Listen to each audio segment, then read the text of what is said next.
Santos as well.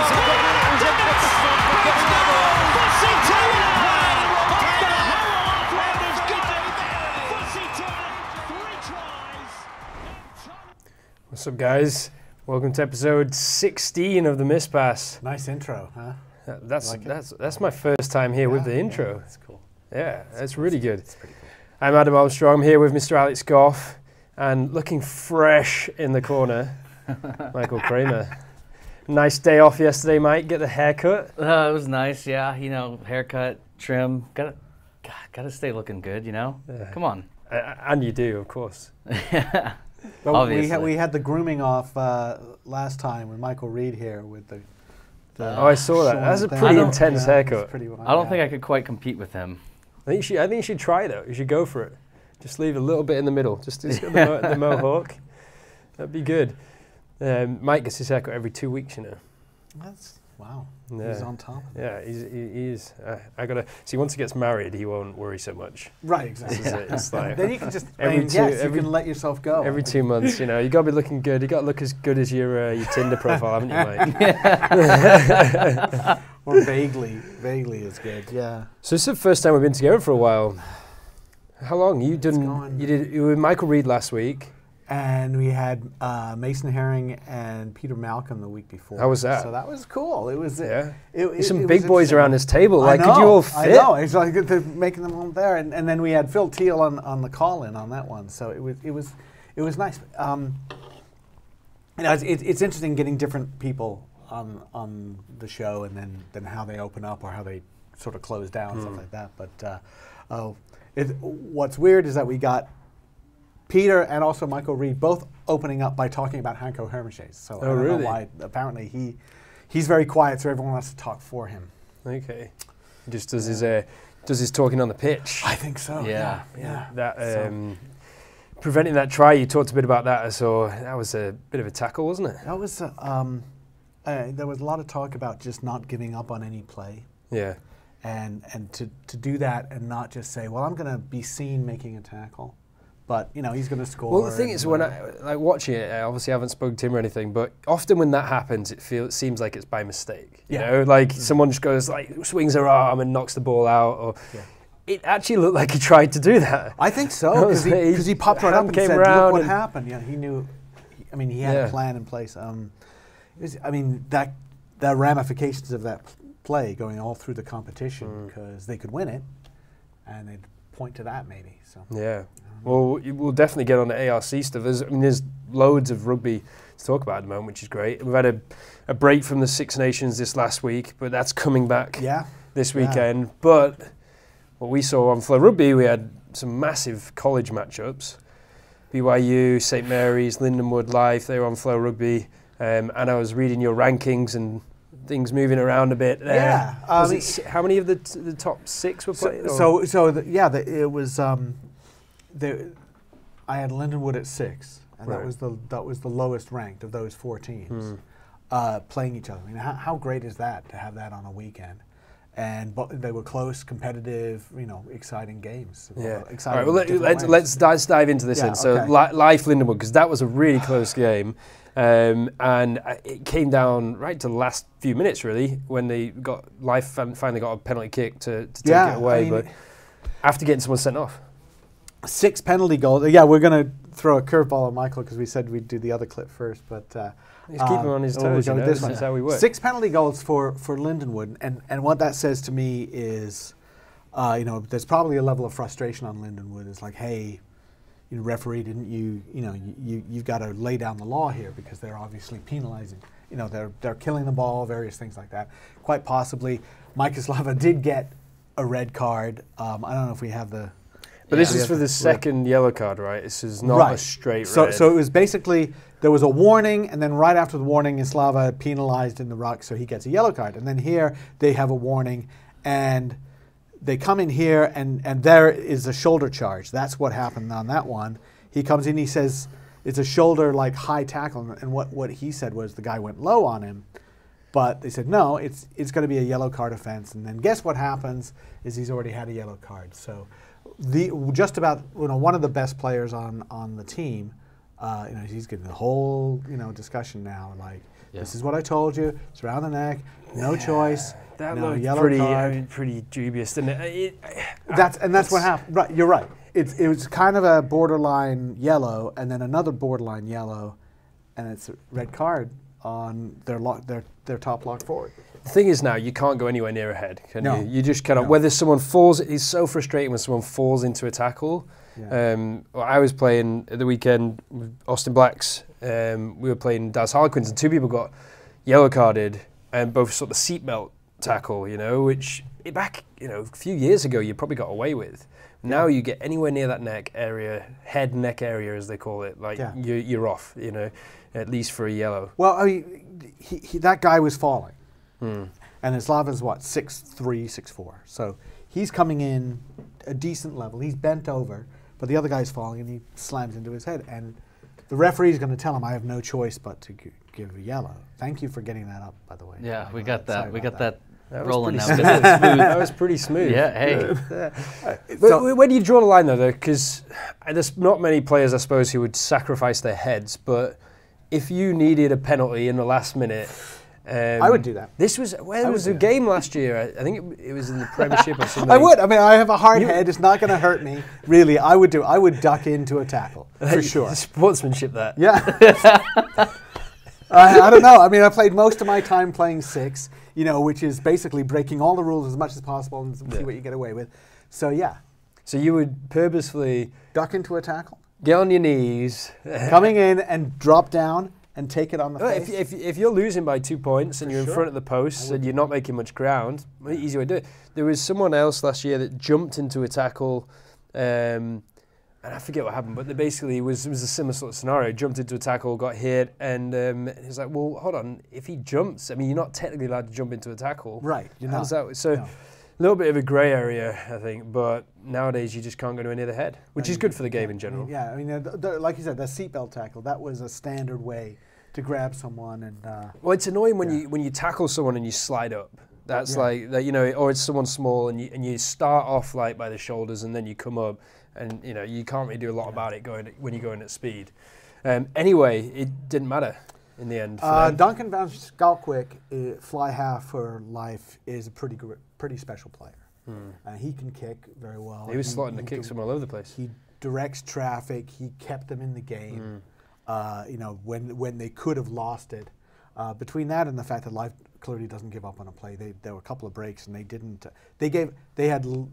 Lindenwood had the most possession. They had the most territory. They had the most line breaks, and life kept them out of the try area. So there was a great right towards the end. There was a great breakaway from Lindenwood. They're in their own 22, right, almost on the try, and they got away down the wing, and then just knocked it on like around the halfway line. I thought they were in then. That might have been it. That was a shame, but a great game though, really good game. And the other big one. Well, St. Mary's BYU, which was a bit of a. It was a close game, but the scoreline didn't reflect that really. It was 20 points difference. Yeah, I mean it was. I don't know. It was probably 8 minutes to go. It was 32-17, and Schofield goes down the line for BYU. I mean he's gone, and they've already burned St. Mary's twice on the outside. He's gone for Omani in to score, but he steps on the touchline. No. So that one comes back, and I was talking to Tim O'Brien after. He said it was a huge turnaround. That was a big play because they convert that 32-24. Okay, BYU still plenty of time left. Right, plenty of time left, and BYU still has to score twice, but that's not the same as not scoring, and then St. Mary's goes and scores the other end, and it's 37-17 ball game really. I think BYU would be disappointed with that game. I was watching both these games and being new to the sort of American college rugby this year. I was like, I mean, I know these are the top teams, but like seriously impressed by just like the basic skills of these players and the speed of them as well. I felt like they all looked like really quick. They're good athletes. Yeah. And you watch some of the breakdowns that St. Mary's had. The scrum half is escaping, but Yakubian. The ruck forms and he's there not even 1.5 seconds and the ball is already out. I mean, just the fast play was it's which you would exciting to watch. expect that from like college rugby. You would hope there's going to be quick play because more so than professional rugby.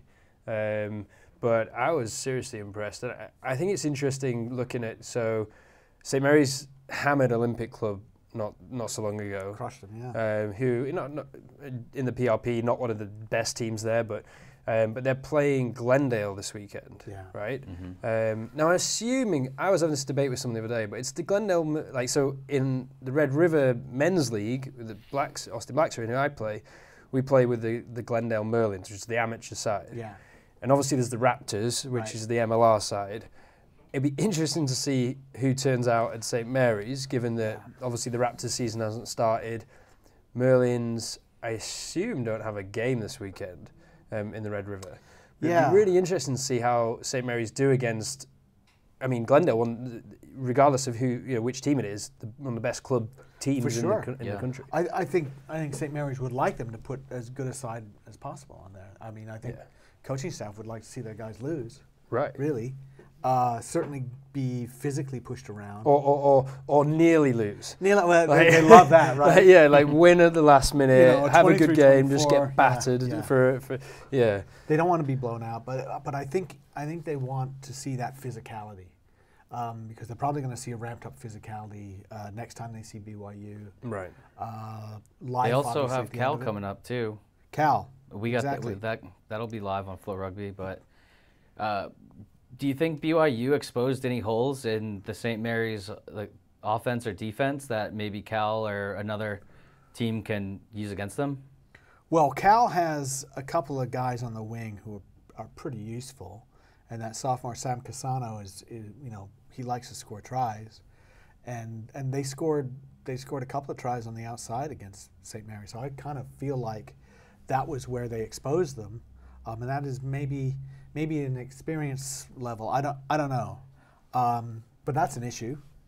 That's an issue for sure. And boy, we know Life can run on the outside, and Mitch Wilson at fullback is one of the best players in the country. So, but you'd much rather your problems be on the outside than through the middle. Yeah. If you've got a strong defence, midline defence, and people getting around the outside now and then, it's a lot easier to solve just figuring out your drift defence and stuff rather than just people coming through holes all over the place. Because I think BYU at the start of the game got right through the middle for their first try, but they just exploited a hole. You look at the Raptors and what they come in to do, and they're going to want to they always do this, right? Men's clubs want in there and throw these college kids to the ground and crush them, and it works for a few minutes. And then if they're not fit, if they're kind of a decent amateur club, after a while they get a little tired because the pace of the game, as you just said, and they realize that, boy, we've just been through a lot of rucks, and after 25 minutes I'm kind of done. So Glendale's issue is not so much dominating physically for a long period of time. Right, and that's going to depend on who turns out at the teams. Because if it's a lot of the Raptors players or players that have been training with the Raptors, they should be at peak fitness. If they're training anything like Houston are doing or Austin Elite, because these guys are training 4 or 5 times a week right now. If it's more of the Merlin guys who are the guys that are a bit past it now and or not made that level and only going to training Tuesday, Thursday. Then I think you're right. And when we played the Merlins not so long ago, a few weeks ago, they didn't really have a huge amount to offer. They didn't have a huge amount of patterns. There wasn't a huge amount of backs moves or anything like that. They just kept going similar pattern, just ruck after ruck, trying to put phases together. And they're a good physical side. I think St Mary's pace should probably open them up. Yeah. And they're just so used to doing that, and St. Mary's is unconventional too, because they'll have a penalty 10 meters from their own line, and they'll tap and go, and nobody's thinking that they'll tap and go, just those little things like that, they can surprise you. Yeah. So have we got a clip of the Wonder dummy prop? Yes. You got that, mate? I love this. This is awesome. Waldron, isn't it? I love the commentary on it. They were got so excited when he threw this dummy. So this is for the for the first try, just right? Just opening up and. You got to love when a big fella throws out some skills. Here we go. Oh, straight. Doesn't quite have the pace to get to the liner. Imagine he was like, I'm through. Yeah, that's right. Glory is here. So that was Peter Waldron. And then they just span it round, and at this point he just got numbers. I mean, at that point BYU, that was pretty. It was pretty poor communication with BYU because they all got stuck on the near side, and everyone was set on the near side, but there was like one guy for BYU on the far side who's defending like three. Generally, you can get away with that in American rugby. You can get it right. Because people can't pass it along the line. Because people can't pass it. And you saw that. Just as it was a nice little. It wasn't like super crazy. It was just a nice little catch, step, pass, catch. The next guy did it. Nobody thought I'm gonna fake everybody out. So I'm just gonna pass it to the next guy, and they had a guy on the outside ready. And it was just, it's you're right. I mean, what I found is a lot of people want to throw in missed passes there and things like that. And actually, all you got to do is draw and pass. Draw the man, pass. Like, why, when you do drills, it's like 3-on-2s or 4-on-3s. Everyone wants to do moves. It's like, just run forward and draw and pass. That's all you need to do. It's the most effective thing because you change someone's attention from here to here to here. And, the human animal. I mean, if we're built to do one thing, it's probably being able to track something in the air and figure out where it lands, right? So we can throw a rock at it, kill it, and eat it. And I knew you were going to say something about eating. Right? Yeah, that's true. Knew. I was waiting. I was like, if we're built to do one thing, he's going to say eat a samosa. But so the big long skip pass, everybody immediately knows where it's going to land. They can ignore those other guys and go at the person who's going to catch it. So it's the a wide hospital pass. Yeah, I mean, what you've got to do really is just flatten up, actually get close together because you don't need to be wide, as you say. You don't want a ball to be in the air a long time. Tighten up a little bit, flatten up a little bit, and just get the ball through the hands and around the outside, which is what they did, which was great. But set up by the prop. Yes, set up by the prop. The silky skills of the prop. The dummy from the prop. USA team did a lot of this. They were throwing it around a lot. And there was a lot of this stuff of a little short ball and somebody just taking a line in between the gaps. Like everybody seemed to have been practicing this crash ball kind of thing. So I kind of, that was what was really firing for them against Chile. I was impressed by that. And that's different to the way they've played in the past, right? Yeah. In terms of just keeping the ball alive, keep moving, making the ball do the work. Yeah. Instead of, just bashing at it until you eventually a hole opens up and somebody runs through it, they're kind of using these little holes a little bit better and telling, like Cam Dawn, you can throw a little short pass. It's not that hard, right? Just pop it. Well, you just watch New Zealand. I mean, every player on that team, which is why they're the best in the world, but their basic skills, if you're a prop or you're a hooker or whatever you are, you can throw a long pass, short pass. And so it's brilliant to see the USA playing with that sort of that ambition. Talking about USA Eagles, actually, I haven't been on the show since. Did you know Mike Kramer is now a tight head prop? How's it going? He moved from hooker and now play Austin Black's D3 team, tight head prop. And not only that, he had a USA Eagle giving him advice publicly on Facebook not so long ago. Nice. Who's giving you advice? The one and only Chris Bauman. No. Nice. Yeah. Chris Bauman did think he was someone else to start with. Which I also got that this weekend too. They're like, hey, JW, come over here. I'm like, who are you talking to? There's another prop at Austin Black's. He looks exactly the same as Mike, but about probably 5 inches taller. They have the same facial hair, absolutely everything.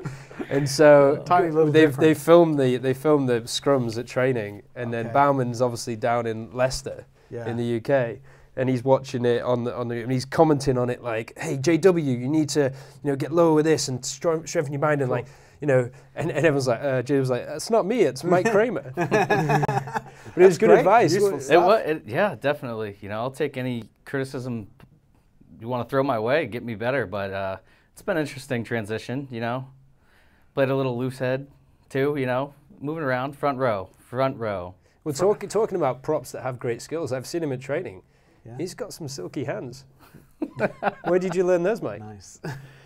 Natural athlete. Born with them. Yeah, it's the idea that you just take him in hooker and say, "Oh, move you to tight head, you'll be fine." Yeah. Totally fine. It's good. So what else about ARC? This last weekend beat Chile. Yeah, it was good. I mean, second half was good. You know, they switch around a bunch of players now.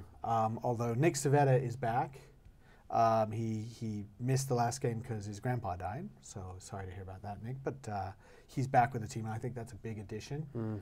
But then they go down, and everybody is aware of the fact that 2 years ago they went down to Brazil and they lost it. They plotzed and lost by a point to Brazil. So they can't do that again. It doesn't look like it's going to happen, does it? I mean, it's been a great start to Gary Gold's new leadership, I suppose. Yeah, I think they like what they're doing. I think they enjoy it, and people are talking about the culture is good, and I think it's just mostly, you know, coaches come and go, and the players eventually they look at each other and just say, well, you know, we're still here, right?